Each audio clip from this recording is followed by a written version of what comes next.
What's up guys, it's Missy. I'm back with another SimCity Buildit video. We're going to be doing an update on the side pass, and I'm going to give you guys a couple of tips for this week's contest of mayors, because I have a couple of people in my training course that are going solo this week. Everybody actually is going to be flying solo this week. They're going to submit their screenshots either all at once or as they do them into the messenger, and then I will review them at the end of the week, and I'll do videos on all of their choices and a walkthrough so that hopefully it gives you guys a better understanding of how to pick your tasks and what you're doing wrong. Okay, so first thing, let's talk about the new side pass. You may notice that you have a cowboy style hat on the left hand side of your screen here. This can be got the same way as the other ones. So if you, anytime that you have these side passes on your screen, sometimes they do not allow you to get them from doing contest of mayors assignments. Now it sucks when they do that because they're trying to force you to level up, and a lot of people, they end up not falling for it, but they end up having to spend money in order to get whatever's in the side pass. Now so far there's nothing super great about this particular pass. It's got the general VU and storage. So you guys, VU, storage, dozer. Within the next 12 hours or so, you guys will start to see a lot of VU on the global market, okay? Anytime there's side passes like this, get your ass on global, because a lot of people that either don't know what they're doing or don't care sell their stuff off. So definitely get your ass on global this week if you're short on VU. Maybe even storage. You know, a lot of people are out there really hunting for storage, so that's going to be kind of, you know, a hit and miss, but definitely you're going to be able to pick up some VU this week. You will notice that there is dozer. You will probably see a lot of dozer this week as well. The building here, it's kind of hard to see, but it's in the specialization category, the landscape category right here. See how it has the little icon there? It tells you which category it belongs to. So you will not need to provide a road in order to place these buildings, which is kind of cool. The thing that sucks is they're kind of desert style terrain, which is similar to a lot of the stuff that's in this pass, like the kangaroo thing and the another one of the things in the main pass here. Okay, so now that we've got that taken care of, there was one more thing here. Oh, that's what it was. It was the design challenge from last week. I honestly don't know how or why the person that won, because personally I didn't think their design was that great, but whatever. They need to seriously fix whatever BS they got going on here. So last week everybody saw the winning design was this one, right? This week it was this one. Now to me that looks like complete crap. Now granted, it looks better than most of the ones that were submitted that I saw personally, but I know damn well my design was way better than that, okay? And I know some of the people that sent me their screenshots of what they had submitted was better than that. So, I don't know. I mean, to me that looks like complete crap, but whatever. Anyway, the person won, good for you. I'm kind of wondering, like, what constitutes a winning score? Like, well, how many people are voting on your design? Is it a fair... Is it fairly distributed? Is your design seen as much as their design? You know, does everybody's design get seen by X amount of people? How many people are you going up against? I mean, the whole thing just seems really unexplained from EA. Like, they haven't put out anything regarding how any of this works. They're just like, here you go, enjoy. Like, so I don't know. This whole ordeal needs a little bit of work. They need to figure it out. But anyways, that is the winning design for this week. And the next thing that I'm going to talk to you guys about is a couple of Contest of Mayors tips for this week. Okay. The first thing is opportunity versus risk versus reward. We've talked about this many, many times, right? When does opportunity become more, how do I explain this? When should you focus more on opportunity than reward? Well, and by reward, that would mean value of your points, right? So let me put it to you this way. At the beginning of the contest, everybody looks at their list. They do their main task assessment right off the get-go. And you almost always start off with you start off with your highest tasks at the top of the list, and then they work their way down in value, right? So what you do essentially is you're looking at your list and you're saying, okay, these are my rotatable options here near the bottom, and these are my get done right now main tasks. Now, if the main tasks are not something that you can do, then you need to ask yourself how their being there will affect your gameplay. So a lot of people have trouble knowing when to cancel an upgrade or when to cancel an assignment or whatever. Well, here's the thing with canceling assignments. One, you have to do it very, very sparingly, because every time you cancel an assignment, you are knocking down your average by 2,000 points. You have to make up those points in order to hold your 2K average. Now, in order to make up for 2,000 points and hold your value for the task that you've done, you have to do 2 3,000 point tasks or 4 tasks worth 2,500 points in order to make up for one cancellation, right? So let's say you cancel an assignment. That costs you an assignment and you got 0 points, right? So in order for you to make up for the 2,000 points on the canceled assignment and then also hold your average for the assignment that you're currently doing, you would need to earn 4,000 points total, which is not possible in one assignment. So it would take 2 assignments at a 3,000 value to make up for those points. Now, how often do you really get 3,000 point assignments? Then you have to take into consideration all of the tasks that you get that are below 2,000 points, like 1,800, 1,900 even. All of those little tiny hits, they start to accumulate, right? And you have to make up for them later. So it's very, very important that you only cancel when the reward is greater than the risk.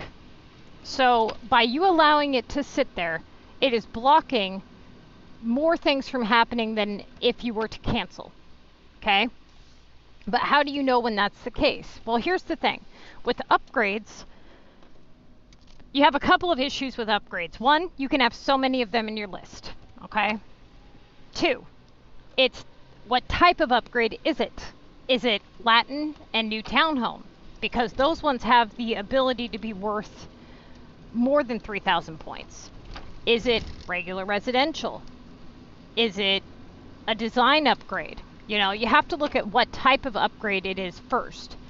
Then you have to ask yourself and look at your entire list. For example, I had a guy this week who started off his week with a 3,000 point task. Here, I'm going to pull up his screenshots to show you guys something and why this happened.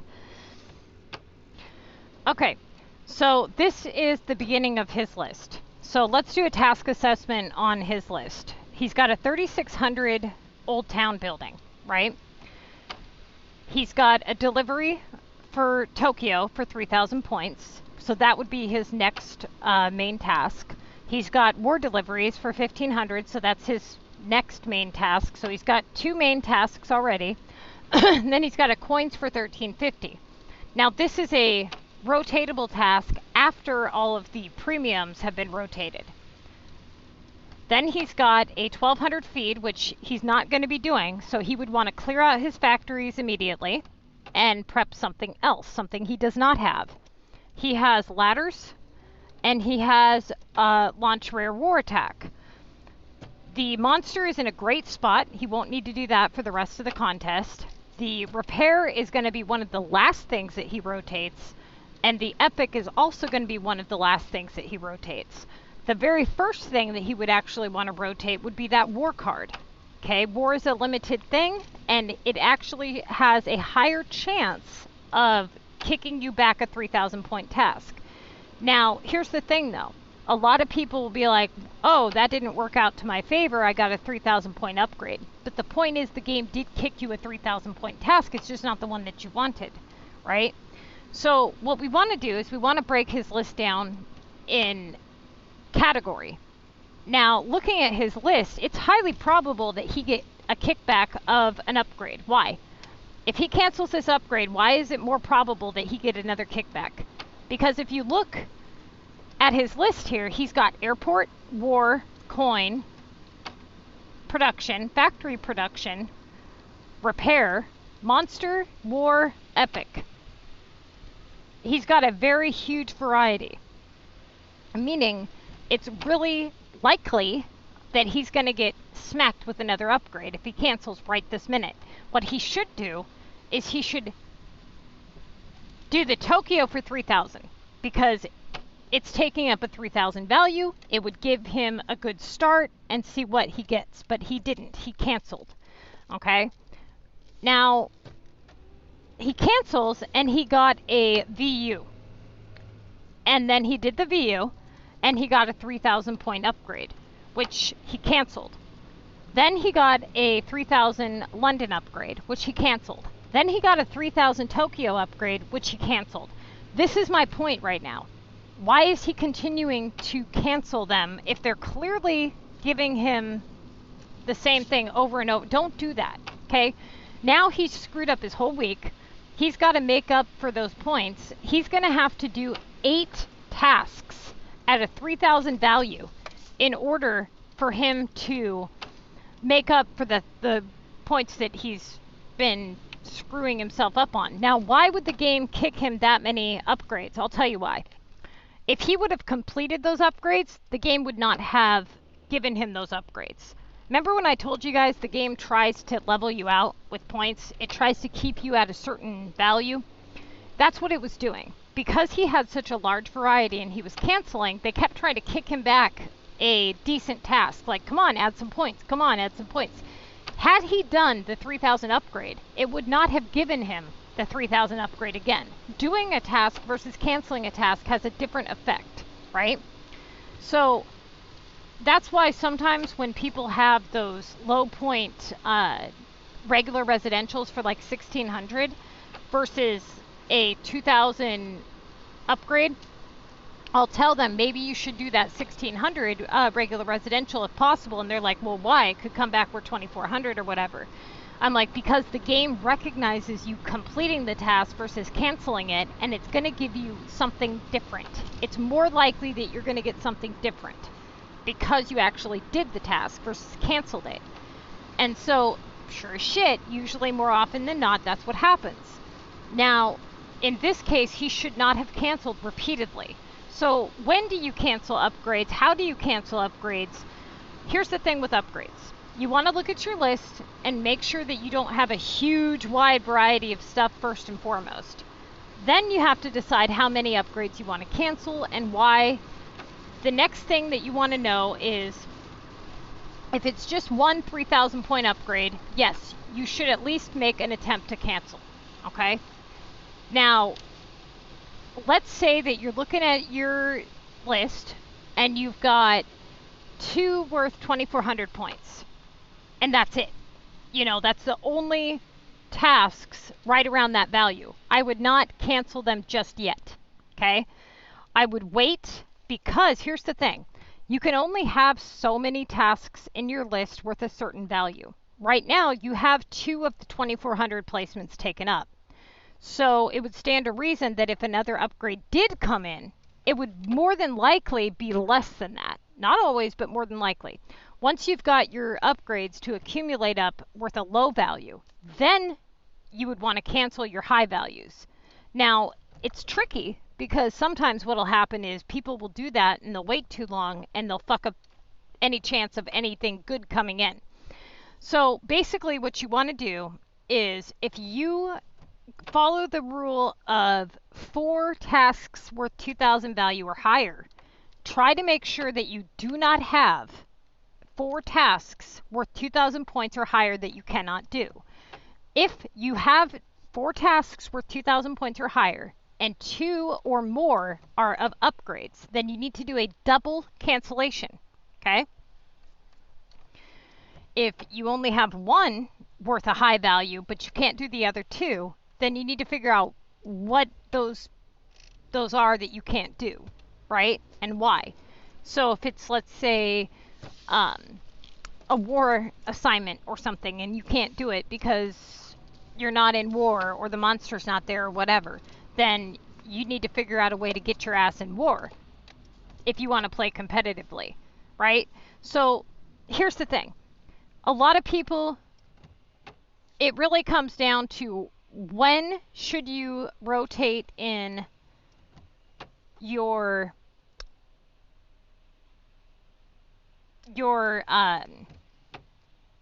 non-premiums versus your premiums, right? So let's say for a minute, just hypothetically, that the top 2 assignments were non-existent, okay? His choice would be what? It would be the war deliveries, of course, right? It's at 1,500. So let's say he does the war deliveries, and let's say that this is his list right here. If you had to pick one assignment on this list, which would it be and why? Well, right there, you can't answer that with the information that I've given you, because you need to know where you're at in the contest. If you are at, let's say, the last 10 tasks, it's going to change your choice, right?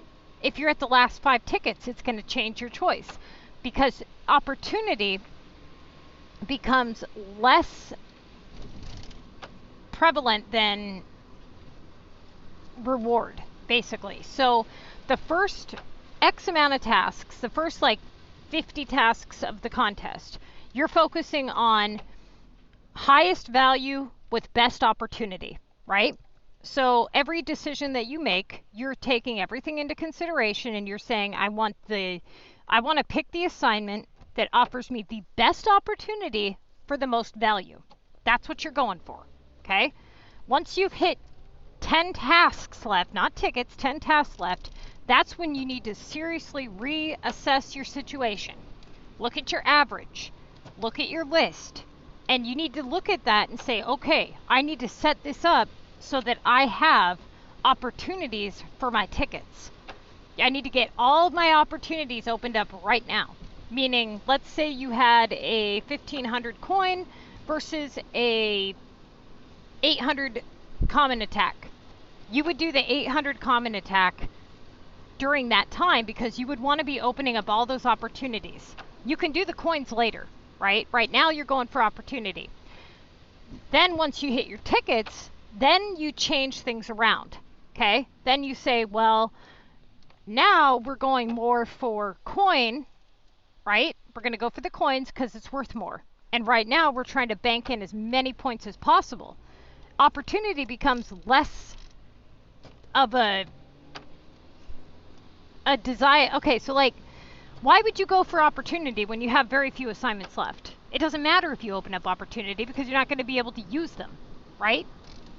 For example, I had people that would pick assignments when they had like 3 or 4 tickets left, and they're like, because it opened up better opportunity. I'm like, for what?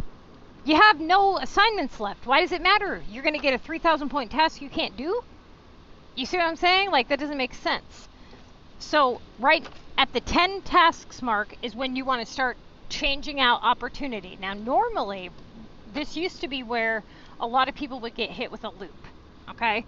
Once you hit your tickets, you want to try to not cancel any assignments, and you want to try to go for as many points as possible. So looking at this particular list, if it was me, the very first thing that I would do is I would do that rare war attack. If we're looking at just this screenshot right here, saying that we were within the first 50 assignments, okay? Now let's say that we are on our tickets. We've got 5 tickets left. Which one do I pick? I'm going to probably go with the repair, right? Or if I have feed done, I would go with feed. Because even if it does come back, I would have enough time to finish it, to do another round, saying that I had enough time to do so. Now, it also depends on how much of a lead you have on your opponent. A lot of people have a very false sense of security by a 40, 50, or 60K lead.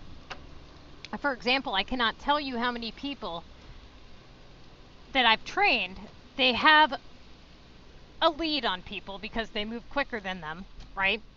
And what ends up happening is they slow down the last day or two majorly because they think, oh, well, you know, this person's not adding many points and I have a 40 or 50K lead, so I don't want to use my tickets.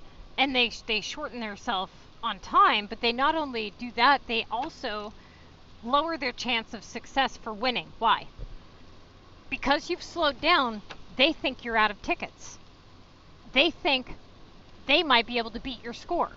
But if you had kept going, you would have scared them away into continuing to play. They'd be like, holy shit, there's no way I'm going to get that many points. They would have given up before trying. But because you stopped at half of your value, they're going to be like, well, why wouldn't I try, right? So most of them probably have 40 or 50, probably like 30 assignments at the time that you guys have your tickets left, which means you could easily add about 25 to 30,000 more points on top of what you have, right? They're looking at your score with the 30K lead going, I could probably get to where he's at. Now, they start moving, and then you start moving. And now they've already put too much in to stop now. So now they're like, well, I don't know how many tickets he has left. He must have only saved 1 or 2. And then it ends up becoming a fight for first place, whereas if you would have just went all in and followed the rule of, there's one rule that I tell people with tickets, and that is if you have a legitimate chance at winning, go all in. Because if you don't go all in, these are the types of things that happen. You got to remember, they don't know what's going on your screen. So you got to think, what would you think if you were them? Let's say that you were moving slower than average. You had 20 to 30 tasks remaining, and the guy in first place had a 30 or 40K lead. Would you stop? If he had stopped for a day, would you assume he was probably out of tickets but only holding a few? Probably, right? So you would try to beat his score. But had you continued on and used your tickets, you would have added an additional 30K at a minimum on top of your score already. So he would now be looking at having to beat you for 70K, wondering if you're hacked, wondering if your tickets have been used, wondering all that. He wouldn't even try. He's going to be like, well, fuck it, I'm not even going to bother. But once he's already all in, you know, and then you start adding, now he might as well just keep going. So you're actually risking your placement even more so and costing yourself more by allowing people to think they have a chance. Don't do that, okay? Now, I know a lot of you guys are limited on tickets. I get that. But you guys got to realize here that you are also limited on time that you can win the contest realistically.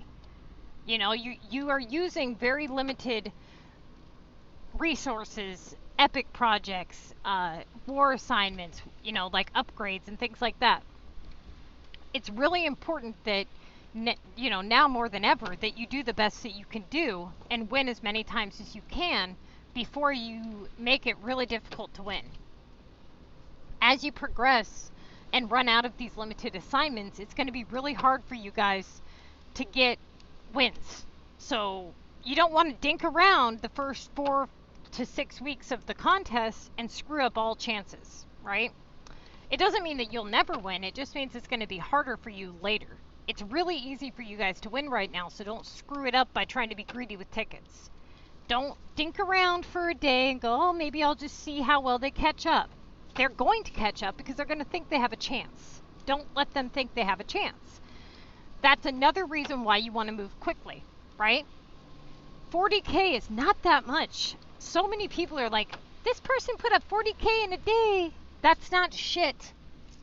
Okay? When you have somebody who not only plays the game all day, but you have somebody who's on top of it, every single time I play CoM competitively, I finish all my tasks within 2 days.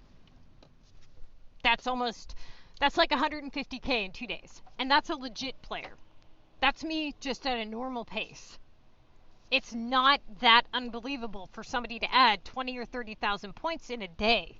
It's actually low for somebody who knows what they're doing. Okay? Now, a lot of you guys think like a 40K lead is something spectacular. It's not. You're going to go to bed and you're going to wake up in 5th place if you're going against people that know what they're doing. Now, if you guys were in the higher leagues, you wouldn't even stand a chance playing like that. Okay? The higher up you go, the worse it gets. Okay? Let's go back to the game. I'm going to show you guys a couple more things. So when you get to your tickets, okay, so you've got 15 tickets. You're either all in or you're not all in. You also need to look at your leaderboard. Make sure that you're not going against anybody who's hacked. If you do suspect somebody's hacking, you need to take screenshots of their profile, and you need to drop it down, take screenshots of their points, and then you need to click the settings button on the top right corner of your screen, and you're going to click the help tab. You're going to take down your player ID number, which is in the bottom left, and then you're going to hit report player. You're going to submit those screenshots and your reasons as to why you believe this person is hacked and open up an investigation on it. Now, SimCity is not going to tell you if the person was or was not hacked or what the result of that issue was. But that doesn't mean that you shouldn't report it, because if you don't report it, that person will likely be in with you next week. More often than not, you're going to be grouped with the same people. So if you don't do anything to prevent it, then, I mean, what do you think is going to happen next week? And if you do know that you're in with the hacker, how should you play? What should you do? Well, then you would play casually. You would just add quick, fast, and easy points. Don't spend any cash. Don't use up any resources. And just add what you need to for the pass. That would be my advice to you. Okay? So, it's really important that you guys report people for hacking. Okay. The next thing would be, you guys definitely need to find a group that does the things that you need. Now, let's see. If you're somebody who is playing and you're above level 24, a lot of you guys have regional tasks, okay? You cannot play CoM competitively and allow those tasks to sit for several days. What you need to do is you need to stock up on regional items, and you need to not touch those regional shipments until you're ready to do your assignment. And that goes for days beforehand. Once you click it, that timer begins, and then you're screwed. If you've done that, then you're going to have to find other ways to get those regional currencies, which would mean selling the regional items to the people. That would be your only other option. As for the design challenges, the assignments, I do not recommend doing the voting one because it's still, to my knowledge, is not working properly. So if you start it and you vote, it's only going to count one vote, and then you'll have to cancel the assignment. Now, if you have a voting assignment in your list worth a low value, like 1,500, I recommend leaving it sit for the whole contest. If it's anything higher than 2,000, you will likely need to cancel it at some point if it blocks any opportunity. If you have a upgrade, a design upgrade for a low value, like an 800 or whatever, leave it sit. Do not touch it, because if you touch it, it's going to come back it will likely return, and if it does, it will or could be worth more points. Okay, so that pretty much concludes just about everything, like tips wise, that I have for you guys. Most of you know how to prep up your shops and how to pick your tasks. I think a lot of it really comes down to when to rotate out non-premiums versus premiums, opportunity versus risk. Anytime you're looking at your list, the best thing that I can tell you is to go back to that tips list that I've given you guys. It's a really good tool. Use it. Everything that you would need to know is in that list. For example,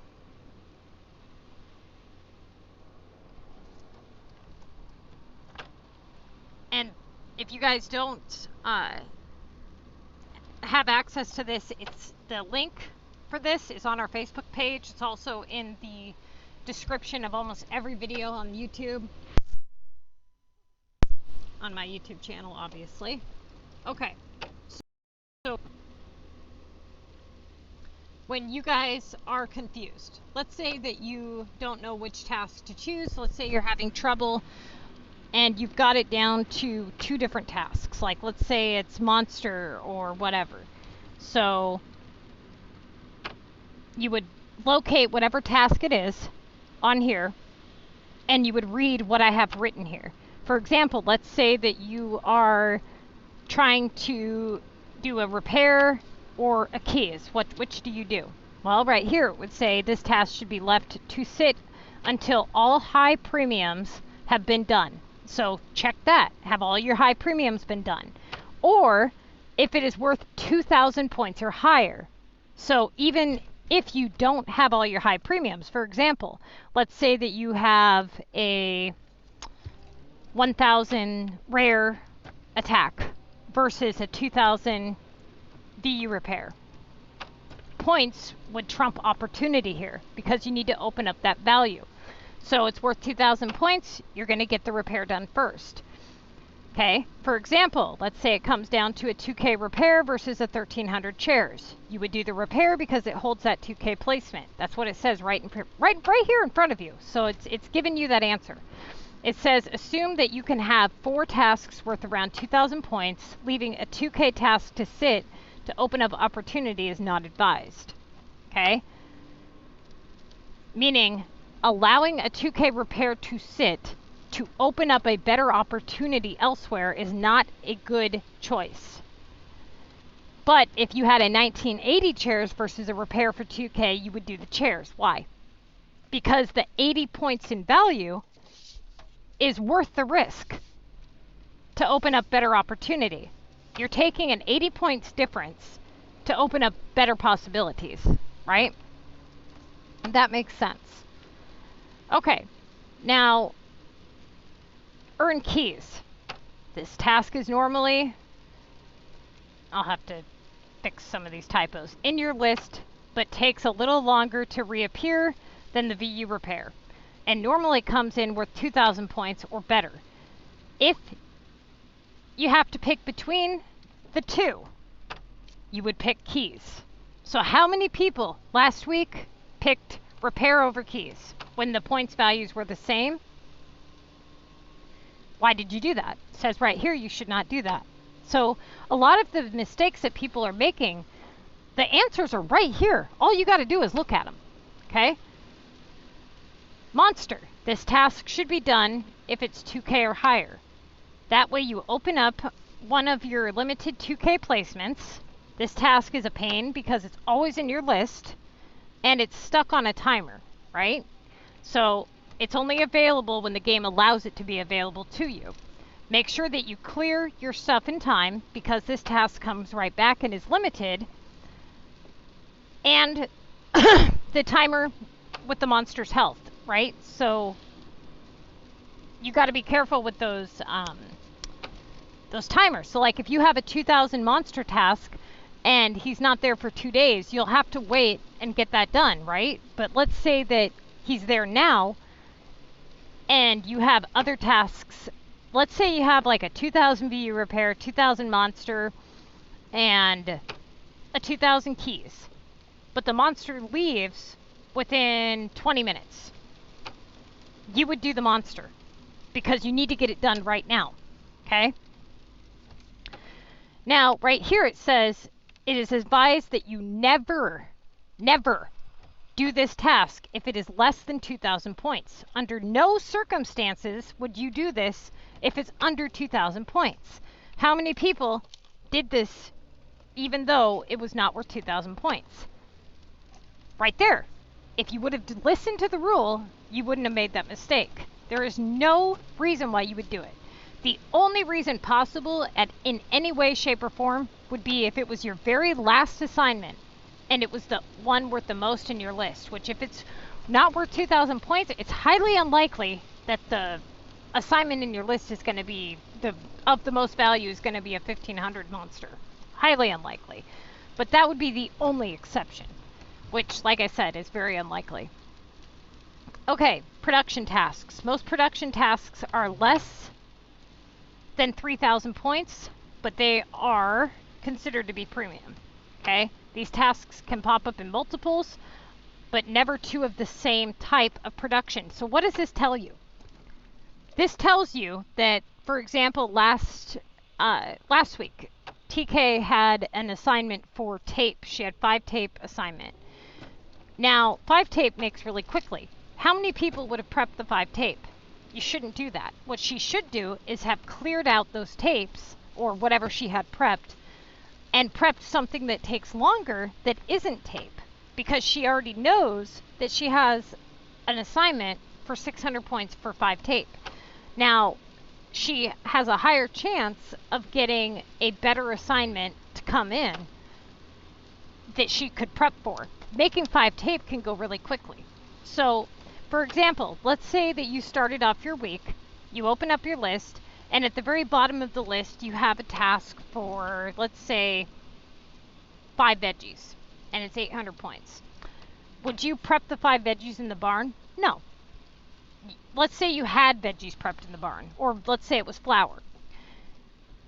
You would clear it out, and you would prep something that you know could pop up, right? So if it's something that's fast and easy, then clear it out and prep something that would take longer.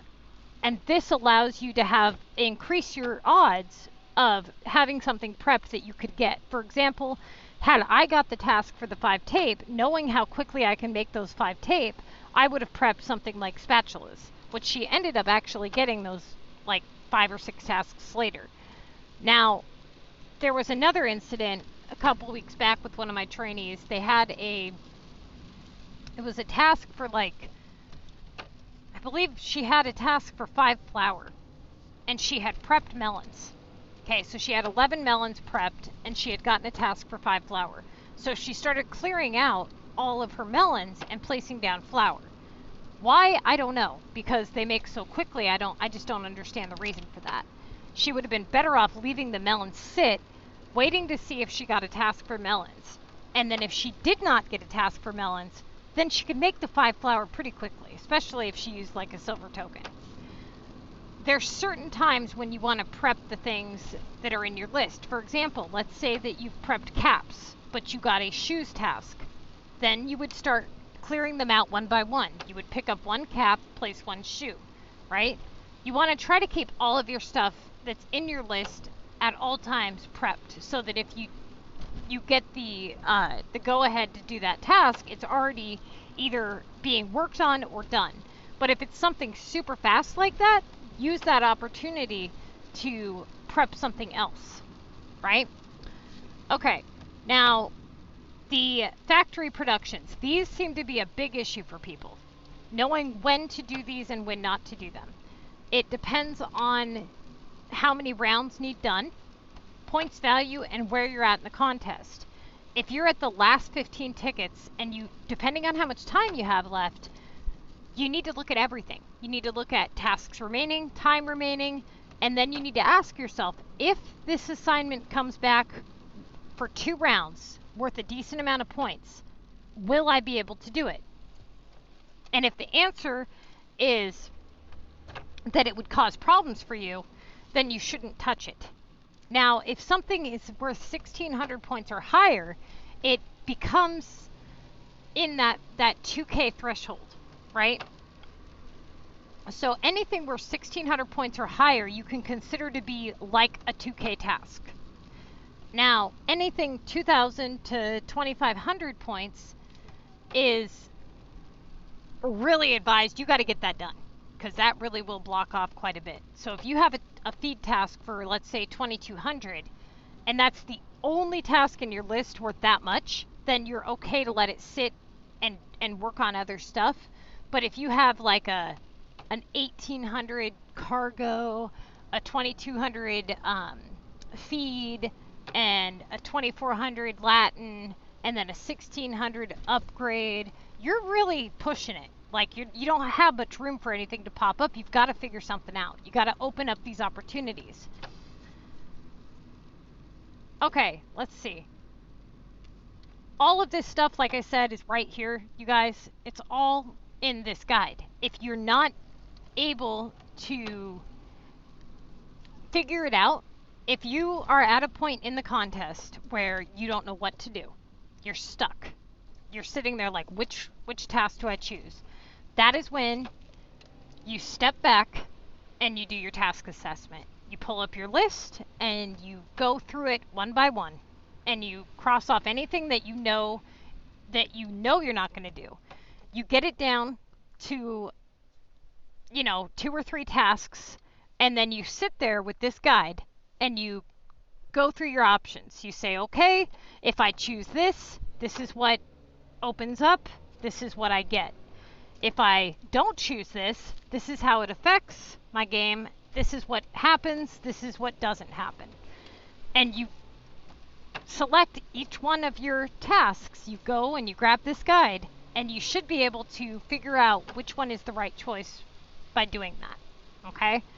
So most people can get it down to like 2 or 3 tasks. All you have to do is grab this damn guide, and the answer is there. All you gotta do is read it. That's it. Now, a lot of people, they don't do that. They've read the guide, they've watched the video, and they try to recall it all from memory. How many people actually go back and read the guide? I know of 2 in my training course that read this guide frequently. Both of those people are literally a hair away from graduating, and they've made like 5 mistakes since they've been in CoM training for 4 weeks. They don't make mistakes because they read this, right? And the mistakes that they've made were like totally off the wall, like what were you thinking kind of mistakes.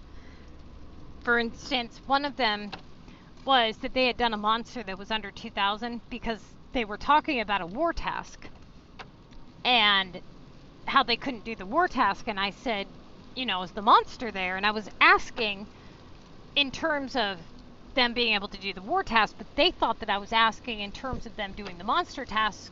I went to bed, they got confused, and they ended up doing the monster. I'm like, why'd you do the monster? And they were like, now I see what you were getting at. So it was kind of a miscommunication thing, but the point is that the mistake that they made was not, it was something like totally off the wall that would not normally happen, right? They're doing really, really well, and it shows that they're using the guide because of how little mistakes they're making. Anytime that they get stuck, they grab this guide, they get it down to their last couple of assignments. I'm going to be adding a couple of things to this about timing, like when to stop going for opportunity and when to start going for value. So hopefully this video helps you guys. If you have any questions, you can ask them in the comments or on Facebook. We are accepting new players into the group, but we can't add anybody until after war is over. You will need to talk to me on Facebook before you get approved, though. And you have to watch not only the group rules video, but the group war video. Everybody has to follow the rules 100% or you will be removed. And there is also a written sheet of rules, which they're pretty simple, and honestly there's only like 6 rules. But they're there for a reason, and they have to be followed 100%. Okay, so I'm going to go ahead and get this uploaded, and for those of you guys who have not hit that like and subscribe button, go ahead and do that, and I will see the rest of you in the game, I guess.